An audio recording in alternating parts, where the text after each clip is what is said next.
And blessed to be a part of your day. Thank you all for listening and joining us for our morning soiree.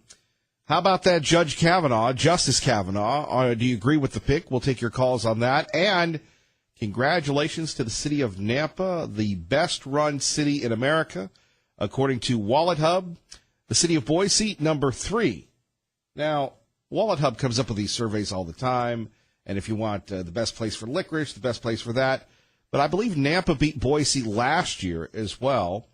But where's Meridian? Where is the center of the Treasure Valley Meridian? Anyway, big ups to Nampa for being number 1 and Boise for being number 3. Joining us now, I don't think he's in either Nampa or Boise, from the National Cyber Defense Society, Michael Doherty. Good morning, sir. Good morning. How are you?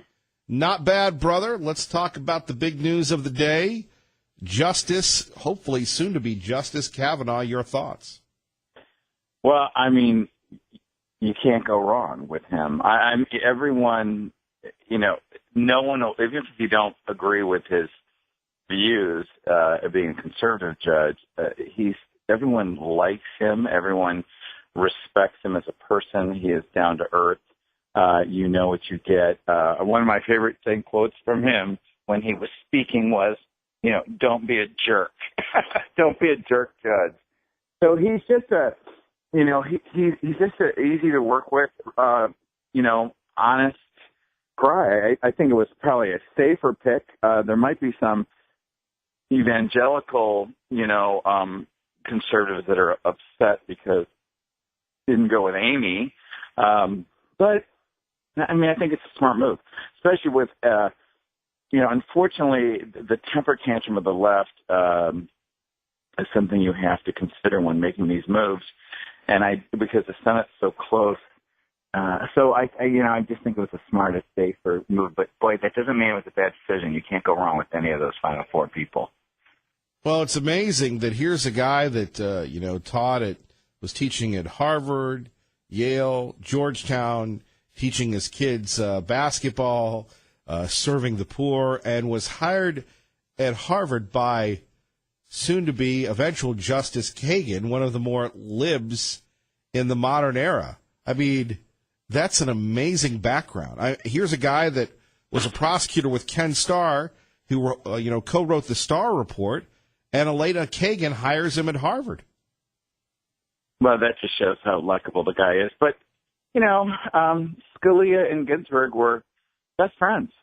So, this is a good thing to see how people with different ideologies can actually get along, which seems like such a foreign topic these days. But it's quite true, especially with, look, if you're going to have a conservative judicial mindset and you're going to be at Harvard or Yale or Georgetown, you're going to be a little lonely. So it's a hats off to Kagan, really, but it also is hats off to him for.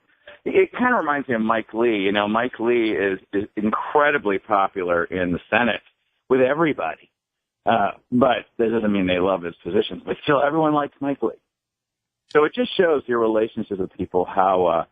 When you're with them in politics over the long term, it really helps that likability factor and way to separate.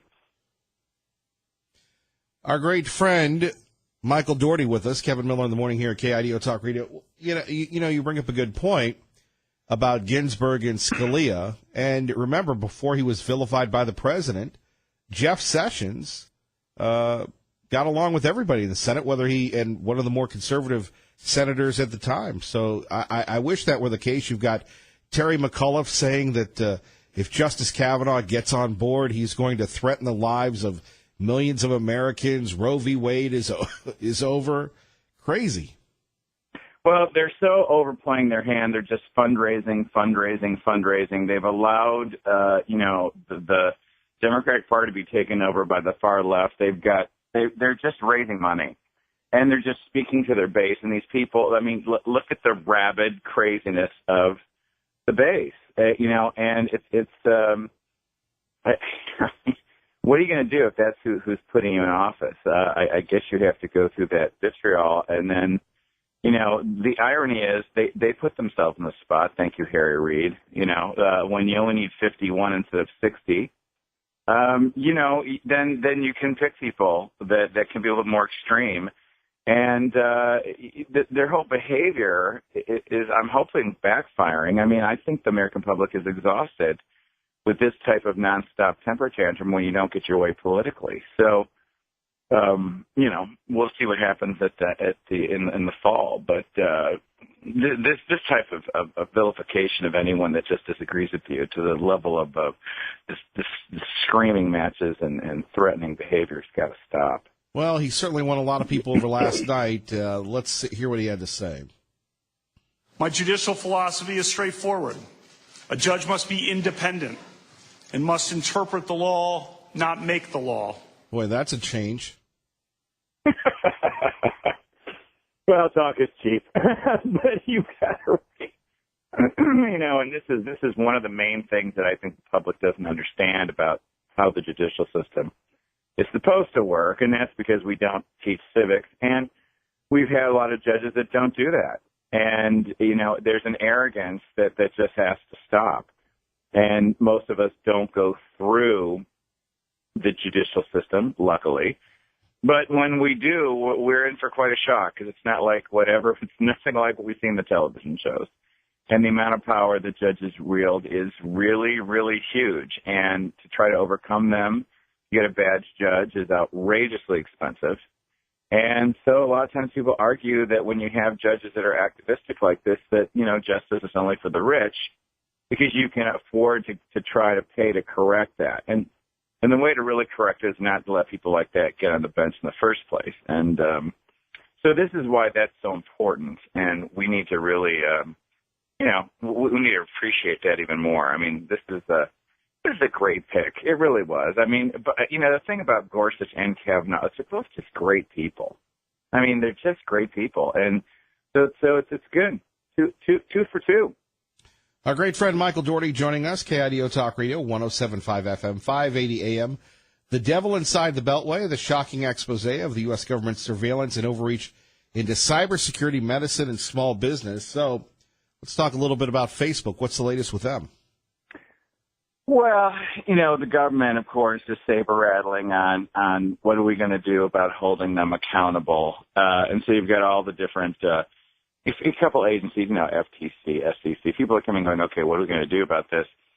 But talk is cheap, and no matter what you do with Facebook, these agency people are just trying to justify their positions and act like they're doing something. In the meantime, the short attention span of everyone has got Facebook stock at an all-time high, and, they're data brokers. And, it's unfortunate that we still don't understand that these data brokers are getting wealthier and wealthier and wealthier, and they're leveraging all that off our backs, but they don't have our backs. Their business is to sell data, and they become politicized. So, Facebook's concerning. But, as long as Congress doesn't do its job in creating any type of real laws, no matter what the agencies do, it's not going to stop it. Our great friend Michael Dougherty joining us. So, Michael, let's talk a little bit more about Amazon. Amazon keeps getting bigger and bigger, and we've got Prime Day coming up. And it was just a couple of years ago, no one knew what Prime Day was. Now it's like Christmas, literally Christmas in July. Yes, and everyone else is trying to compete with them on that. Yeah. Isn't Amazon's another one where, think about Jeff Bezos when he first named it Amazon. He thought, well, isn't that confident? His little teeny company calling Amazon. Now you're like, holy cow, it's an Amazon. It's another story about all this oligopoly power. Amazon's if they wouldn't politicize themselves so much and think they want to change the world outside of what their business is, I wouldn't have a problem with what goes on because push comes to shove, we can have antitrust intervention. Amazon's an interesting gig because it really does bring a ton of efficiency. It does change markets upside down. It does force people to get better. This is the brutalness, but the necessity of competition. Yet, again, you get these entrepreneurs that think that they're going to, rule the world and change the world, and they politicize things, and that's where I get nervous about Amazon and their what's the word? Empire. And he's bought the Washington Post. So, that's, again, we have a Congress asleep at the wheel that's letting these little teeny entrepreneurial companies that sound like American entrepreneurial dream stories turn into these monsters. And so, they're all pushing the wall. They're all pushing the envelope. Michael, if people want to get a hold of you, what can they do? TheDevilInsideTheBeltway.com, and the books at Amazon, and audiobook, ebook, hardcover, softcover, and at TheDevilInsideTheBeltway.com you can get the first chapter of the book for free, and follow me on Facebook and Twitter from there. All right, brother. Take care of yourself. All right. Have a good day. Thanks, sir. Thank you. All right. Michael Dougherty joining us now. Your thoughts at 580-5436, 580-KIDO. Here's Judge Kavanaugh from last night. I am deeply honored to be nominated to the Supreme Court.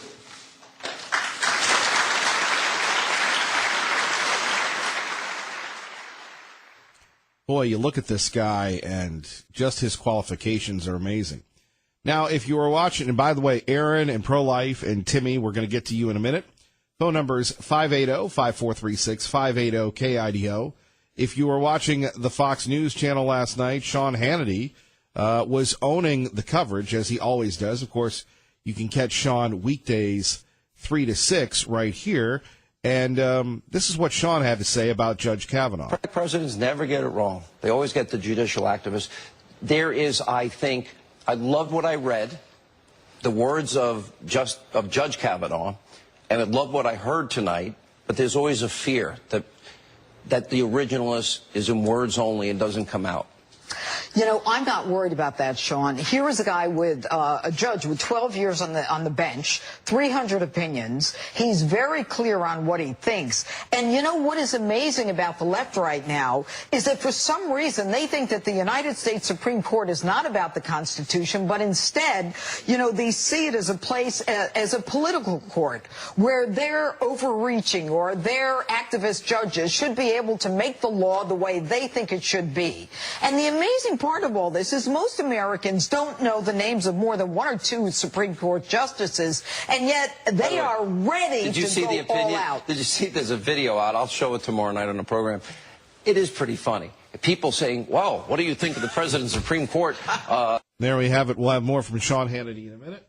Let's go to Aaron in Nampa with Kevin Miller at KIDO Talk Radio. Good morning, Aaron. Hi, hello, yes. I think it's a terrible pick. On the biggest question of our day, Judge Kavanaugh let us down with his Obamacare decision. And he laid the foundation for the tortured, John Roberts waffle. And it's great that Kavanaugh says that he wants to interpret the law, but not write it, but that's what he did. He basically laid the foundation to say that Obamacare is a tax, not a penalty. And then, essentially John Roberts took some of those arguments. So on the biggest question of the day, Judge Kavanaugh let us down. And so, no, I think it was a bad pick. I hope I'm wrong, but it just seems like he's just part of the Bush neocon orbit. Well, Aaron, could have been worse. Could have been Hillary Clinton in there. I'm not for half measures any longer. The left has been winning for over 100 years. It's time that we start pushing back. And I thought Neil Gorsuch was a very good pick. I want more Neil Gorsuches. Aaron, thank you for the call. Yep. All right. Very interesting response today here at KIDO Talk Radio, 580-5436, 580-KIDO. Good morning, Pro-Life. Good morning. Kavanaugh he was the worst of the list of 25 or something. And he's the worst. Yeah, he is the worst. How can you say he's the worst? Well, the reason I'm going to say this is because in the Vince Foster suicide, he was a federal prosecutor, and he intimidated one of the witnesses who saw something happen at the Marcy Park that wasn't right, and he intimidated that guy, and the guy wound up suing the government for intimidation, because they wouldn't let him tell the truth. Now, Kavanaugh is an establishment guy. He's a Bushy. He is not the. And I'm going to ask our two senators to vote against him. Well, actually, we'll hear from Senator Crapo in a minute. He already has come out in favor of him. Yeah, he probably has. Now, if you want to, Roger Stone wrote an article about this Vince Foster death investigation, and you could probably just Google Vince Foster. It's at News with Views. I think that everybody ought to look at that. Kavanaugh is a crook, and he needs to be turned down. Dude, you're pretty harsh on him. Yeah, I am. He feeds the poor. Yeah, right. He's feeding everybody so he can become a Supreme Court justice. I mean, he's with the Clintons, he's with the Bushes, he's with anybody that can get him that position. He wrote the Starr Report. How could he be with the Clintons? Well, he might. Yeah, he's going to take whoever's in power and go with them. And I don't trust the guy at all. I think that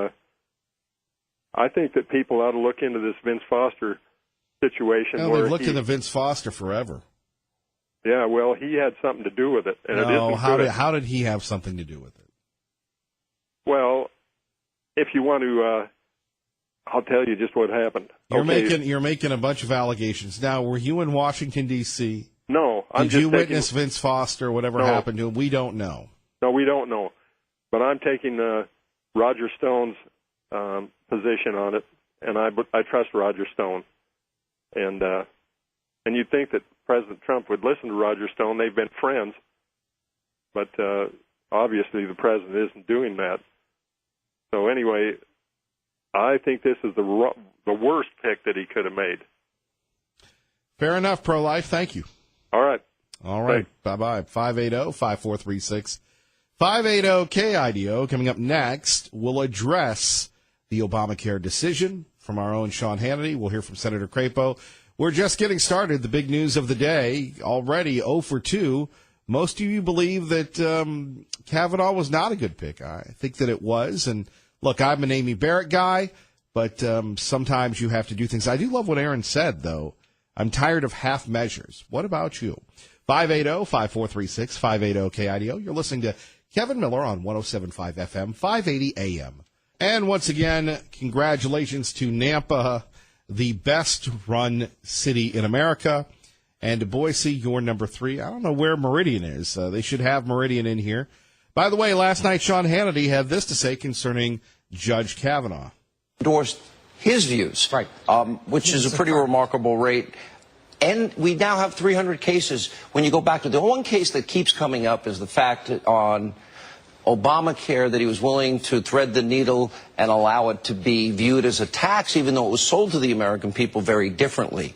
And that would allow the constitutionality of it. Even there, though, Sean, I think the great thing about him is he doesn't forget who the sovereign is. And what he was trying to do in that case was... Explain what that means so people know. What I mean is he wants the American people to be able to rule themselves rather than be ruled by the court.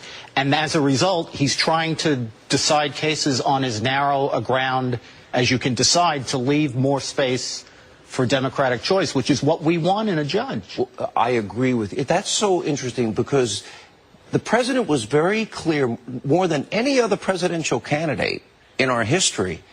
He kept his promise about Jerusalem, about taxes, about the Iranian deal. He's going to build the wall. It's actually in construction in some places.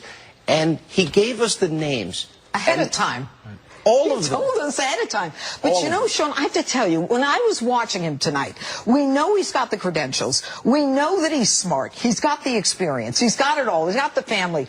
But I liked him. This is a guy who coaches in basketball. We have pictures. Who does all kinds of food pantries. He's like your next door neighbor. By the way, but he's a Yale and he's brilliant. Take a look at that family. They're going to smear this man and that family. He's had 300 decisions, which I actually like the fact that we can dig deep into his judicial philosophical mind. And there we have it from Sean Hannity. Traffic and weather together Every Gabbard. And coming up, more of your phone calls and reaction. Kevin Miller, KIDO Talk Radio. Good morning, Maggie. Good morning. Blessed to be a part of your day. Kevin Miller in the morning, KIDO Talk Radio. Coming up, Liberty Linda, Cindy, and Hank. Before that, we go to Fox News Radio's Eben Brown with the latest concerning another, this time former administration official, harassed in public. Eben, good morning. Good morning. So Steve Bannon gets a verbal backlash. Yeah, Steve Bannon was in a bookstore in Richmond, Virginia, when someone else in the store noticed him and began harassing him. The owner of the store asked this person to leave. They refused, and that's when the owner called 911, although it didn't really turn out to be much. That person ended up leaving. But when this story made some of the news wires yesterday, a former aide from Hillary Clinton's campaign by the name of Philippe Reines decided to post the name and address of the bookstore in question, causing a bunch of people to show up at the bookstore and begin harassing the bookstore because they protected Steve Bannon. The bookstore's owner, by the way, his name is Nick Cook. He says, look, Bannon really wasn't there for anything other than to look at books. He wasn't there for any political purposes. He was there to be a customer and deserved to have some kind of easy shopping experience, and didn't get it because of what someone else did. Then Mr. Reines also then published or posted links to an old, and when I mean old, I mean more than 20 years old, like 1995, L.A. Times article insisting that this Mr. Nick Cook, who owns the bookstore in Richmond, Virginia, is also the same Nick Cook who used to be a priest in the Episcopal Church, whose wife was involved in some financial misdeeds, and it was quite embarrassing, but again, also 20-something years old and perhaps maybe not material to what was going on. So I think it's just another example of people trying to get people from the so-called other side and create rather hellish conditions for them. I mean, some of these things range from mere nuisances to severe threats and people being scared for their safety. Well, hopefully it doesn't escalate. I think it already is. Evan, you're a man of few but important words. We appreciate you, brother. Take care. All right. 580-5436, 580-KIDO. Is it going to be Bash Kevin Miller Day? I don't know. But a lot of you seem to be upset with the Kavanaugh pick. We'll take your calls on that at 580-5436. 580-KIDO. Here is our own Senator Crapo, who I believe... The second part. Well, that's more of Sean Hannity. Let me get rid of these numerous feeds that I have going on here at one time. But Senator Crapo did vote for, will vote for the justice. Let's take a listen. Has a strong background of legal experience and knowledge, and I congratulate him on this high honor. I take seriously my constitutional responsibility to thoroughly review this nomination. As that review is conducted, I have long said that judges at every level of our judicial system must look first and foremost to the Constitution for guidance in all legal matters and interpret it as it is written. Judges must not engage in creating new law by judicial activism from the bench. I look forward to meeting with Judge Kavanaugh once the confirmation process moves forward. Mike Crapo. Let's go to the phones, and we start with Cindy in Caldwell at KIDO Talk Radio with Kevin Miller. Hello, Cindy. Kevin, you are so likable, and you are so inspirational. Thank you yesterday, and still a shout-out for all those manly men. And I saw 8 of them yesterday, and thank you, Kevin. Thank you for inspiring me to get up out of my seat in the flying and actually was having a lovely time there. And buy them, it was an honor to buy them some cool drinks, and I love it that they were calling me ma'am. Thank you, ma'am. But I'll tell you, those men getting that place down there in Caldwell ready were sweating bullets, and they couldn't have put their backs into that job. We got a lot of hard-working Americans. So thank you for being so inspirational. And, yeah, Kevin, though, I am not surprised, but I am quite saddened. You know, it's very interesting when you have the Bushes, the Never Trumpers, and the established all behind Mr. Kavanaugh and not to dissuade, the schooling that he's had. But it concerns me, one of his statements last night was he's going to be, and that always concerns me, open-minded. And yes, I'm just hoping that with his ideology, that he is not another one of these social justice warriors like the person who heads his particular ideology, a social justice warrior. So my heart is saddened that it was not, and yes, I'm evangelical, and that's not why. And of course, I can't see how nowadays you can't, be pro-life, but that's a whole other thing when you're blinded. But I'm sorry it wasn't Mr. Hardiman. I'm sorry it wasn't Amy Barrett or Mike Lee. I would have even gotten Raul Labrador in the mix there. Well, we did talk about Raul Labrador, but it seemed like the president does not want a lot of opposition, so he went with the path of least resistance. And you've got the Bush connections, which will help. You've got Elena Kagan, who hired him. So he didn't declare war, going with Amy Barrett, who was my pick. Me too. Or Bill Pryor or Raul Labrador. But if this justice goes down, I think they pick up 5 or 6 seats in the Senate, which would allow a Barrett to go through. Now, you've got 2 squishy Republicans, the one in Alaska and the one in Maine, who have issues with this. So that's going to be, we only have a 51-49 right now. Kevin, you are such a strategist. You are so correct. Yeah, and wasn't it something that even Rand Paul didn't show up last night, or those other 2 people? But you know what? I'm just saying you got to just press on, and you've just got to continue. I was gravely disappointed, but the sickening part of the whole thing is because, as you know, and I'm just going to put it right out there, I am for I guess I won't go there. But these justices have had, yeah, it's probably a good idea. Although I do want Tom Munz, Tom Munz to call in. But Tom Munz is available now. He's been texting me on Facebook. But Murkowski, good, because I tell him, come on now. Cindy, let's focus. Murkowski in Alaska, and Collins in Maine. So yes, sir. We shall see how that plays out. But you're disappointed. I am totally. I feel actually pretty sickened by the whole thing, although I'm not surprising. And why would I not think that Mr. Crapo, who never did support President Trump to begin with, would come on the ballot? Why would I not think he would show up and say he's going to really consider him? The seriousness of it all is what has happened to the seizure of power, these despots, with the black robes on. That's more sickening to me when you don't have a true form of a republic that it has an inherent democracy within, but follow constitutional laws originated. So thanks, Kevin. And let's remind everybody of what we talked about. For everybody working outside in the heat, yes, we salute you. Thank you very much. Amen. Yes.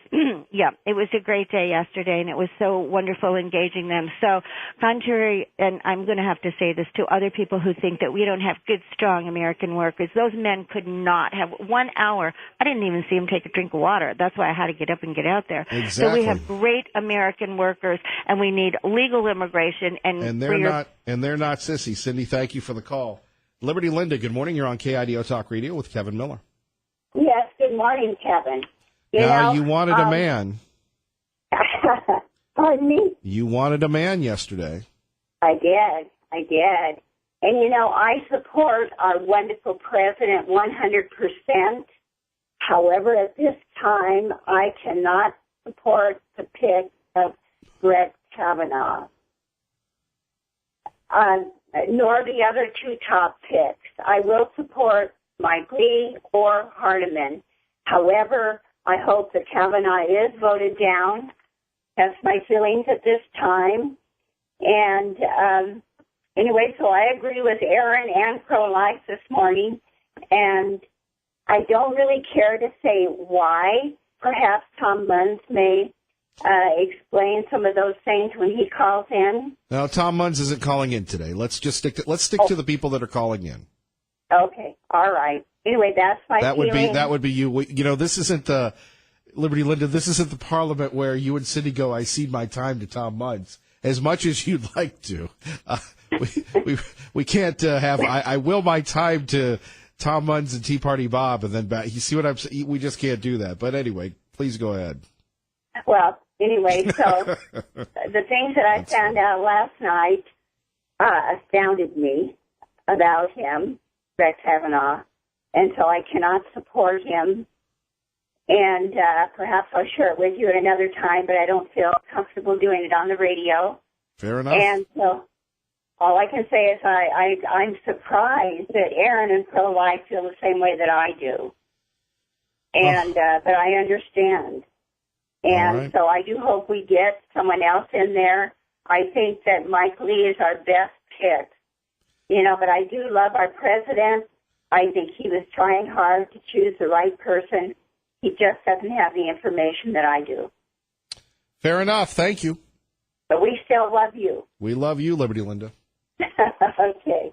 All Have right. a great day. You too. All right. Hank and Boise, hang on. You'll get enough time. And if you'd like to weigh in on the Kavanaugh decision, we haven't had one person that thinks it's a good pick besides Kevin Miller and Sean Hannity. Mornings and afternoons on KIDO Talk Radio. Let's ensure that we defeat Brett Kavanaugh. All our rights are at stake. We are in the fight of our lives. He is a dangerous man who will endanger our fundamental freedoms. This just must not become the next justice on the Supreme Court. And what that will take is all of us fighting as hard and as long as we can. I am not going to kid anybody.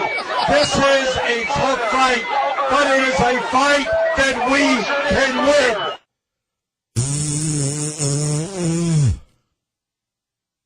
I'm sorry. The faux outrage is just amazing. Bernie Sanders, Kristen Gillibrand, Elizabeth Warren, the usual suspects, and never mind hearing how to wake up this morning. If that's the first thing you're listening to in the bed or the shower, let me apologize for that. But they're mad, they're angry. Insert the rest. Kevin Miller in the morning, blessed to be a part of your day. We have a lot of conservatives that are upset about the Kavanaugh pick as well. Let's go to the ever-astute Hank in Boise with Kevin Miller at KIDO Talk Radio. Good morning, Hank. Okay, good morning. Personally, I would have preferred Barrett, but I'm going to tell you right now, the Republican opposition to Kavanaugh is stupid because, in a sense, you got to think in terms of the long-term war.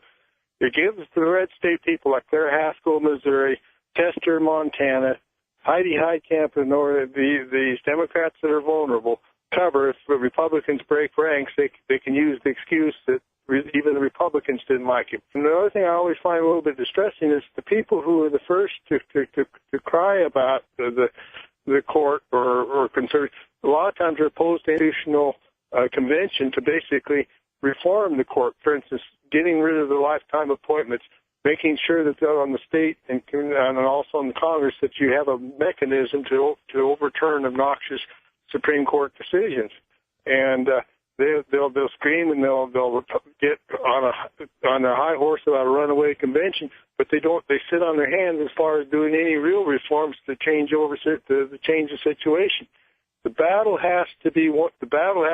It does not pay from the conservative cause to be breaking ranks at this time. We've got to put the Democrats that are from red states on the spot. This is essential if we're going to win the long-term war of winning the court overall, because you've got other appointments, particularly Ginsburg, who's at 85 and at shaky health, who's probably may not last out the rest of this term, and certainly will go by time if Trump is reelected. And this is a battle. We have to look not at this battle, but the war, the long-term war, or the long-term campaign. And too often, people on our side don't look at the long-term war. Well, no, they don't play the long game. They don't play the long game. In politics, you have to play the long game in order to win the game. It's like a war. Sometimes you might lose the battle, but sometimes, like George Washington, you end up in the long term winning the war. These people don't. A lot of times, people on our side don't think in terms of political strategy. Too often, they want perfection. Like I said, I personally would have preferred 2 of the other appointments in there. For Kavanaugh is sufficiently conservative, but the Heritage or these other conservative groups would not have put him on the list. So I'm not. So I think that I think a lot of this is hyper. Like I said, you have to remember we only have a 1-vote margin, and you've got to have a candidate that's going to provide the most amount of potential for unity in this. To put the Democrats on the spot on this. Hank, thank you for the call. Bye. Bye-bye. Max, hang on quickly to traffic and weather together. I'm just Channel 7's Eric Dever. Just 91. You're just all full of good news, Larry. Good morning, Max. You're on KIDO Talk Radio. So good morning, my friend. Let me turn this off. There you go. Well, you know what? I was not surprised to find that we had these paid demonstrators waiting on the steps of the Supreme Court to hear a name so they could put it to the end of one of their lame chants. When I say lame, I've seen better high school cheerleader squads, better chants than these morons. Right. What do you want to bet that most of those people who go to these Democratic demonstrations don't vote? They take their $35 and their beer and they go home. Am I out of line? I don't know. That would be wishful thinking. I think they're the truest of the true believers. They're a little wacky, if you ask me. Now, I want to change topic to Mr. Donald Trump and how to bring him to Boise. Why don't we have a birthday party for him? Oh, didn't he just have his birthday? Why don't we have a public birthday party, kind of like a block party? Close off a block somewhere in the historic section and invite Mr. Trump to come on down here. Bring him out a really Idaho birthday cake. I think maybe we should potato cake. We should take over the North End. Why not? And I mean, all you the want to little bring him pixies in, and all those sort of things, and just have a massive red takeover of that place. We would be the first state in the union to invite the president to come on down and have a birthday party. And knowing Donald Trump, he'll just be eating that cake and drinking that Coca-Cola with everybody else. Great idea, Max. Thank you. My third and final. Got to go quick. I want to thank you for the marvelous email that you never sent me. Read, answer. I'm waiting for you, buddy. God bless, Max.